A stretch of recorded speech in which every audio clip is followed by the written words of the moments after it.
शशिकांत शिंदे, मी आता काय माहिती प्रश्न विचारणाऱ्यांनी एक मिनिटात प्रश्न विचारा. एवढं सांगणार आहे की आपण ग्रामपंचायतीच्या हद्दीमधली जी गावठाण आहेत, जागा आहेत, शासकीय जागा, त्याच्यावर आपण जिल्हाधिकाऱ्यांनी हा सौर ऊर्जेचा प्रकल्प केलेला आहे.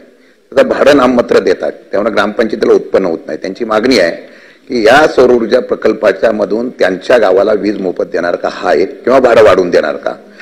आणि दुसरा प्रश्न असा आहे की आपण त्या ठिकाणी ही सौर ऊर्जा कुसुम योजनेअंतर्गत आपण घेतली होती.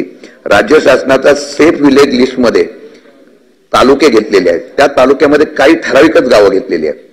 लिस्ट जी जाहीर, आता खटावमध्ये 4च गावं घेतलेली आहेत. तशी सेफ विलेज गावाची संख्या तुम्ही वाढवणार का, हा एक विषय.